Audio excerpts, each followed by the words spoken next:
Former Qantas pilot Richard de Crespigny, who's dealt with his own mid-air emergency, joins me now. Nice to see you, Richard. Is it common to be hit with that kind of turbulence with no warning? No, it's not. I think the turbulence was sufficient enough to knock out the autopilot and cause the aircraft to climb unexpectedly, then descend. Now, that turbulence can happen from mountains pushing the air up, which wasn't a factor here. It could be flying into thunderstorms. I mean, if the thunderstorms are embedded in cloud, it's difficult to see them.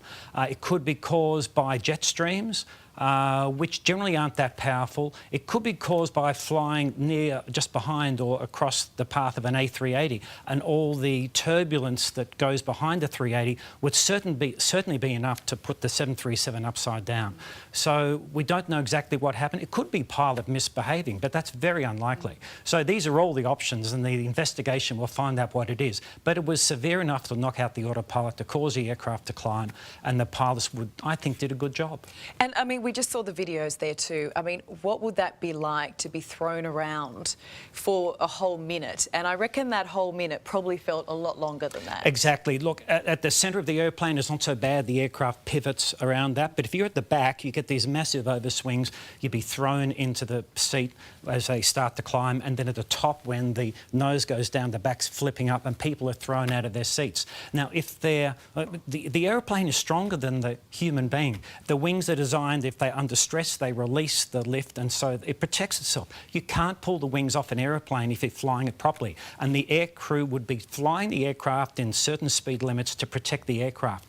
All the passengers have to do is what you do in your car, which is put on your seatbelt. And if they had, they would have been okay. Yeah, but I'm also thinking too, if you're in that moment, I'm not sure how calm you are. But look, I mean, you famously landed a Qantas plane in 2010 after it suffered engine failure.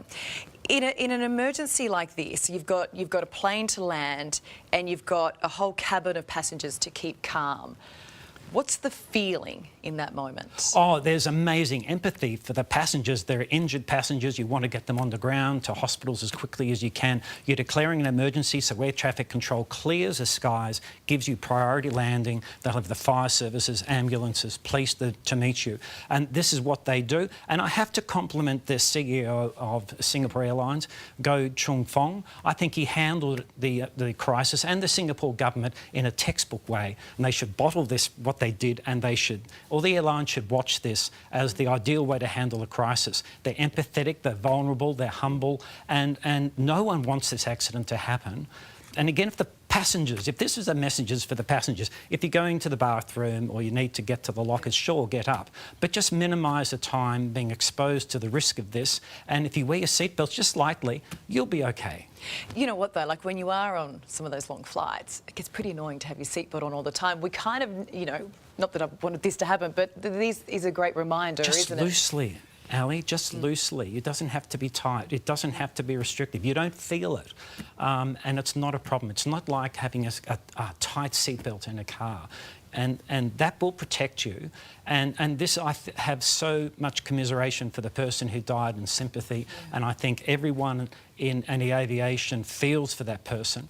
And I think there could have been a lot more injuries on that first climb up. A lot of people were putting seatbelts on, so they managed to actually save themselves in that first part of the event. So there's good stories, there's bad stories, but this is things that happen occasionally in aviation. The pilots are trying to minimise it. They would have been stressed, but I think they did a great job.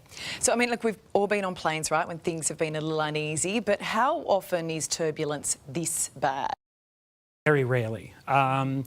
Jet streams, it's rare. It can be bumping, you're bumping around, but to get turbulence to make the aircraft climb quickly to 300 feet, then drop down 400 feet, is very unlikely. It's never happened to me in 40 years. I'm tending to think maybe there's a thunderstorm nearby. I don't know, but this is really unlikely. But if you were to fly through the centre of the thunderstorm, you could expect that sort of handling. Well, it will all come out in the investigation, won't it? That's right. Thank you so much for Richard. And as you pointed out, our condolences to the family of the man who did lost his life.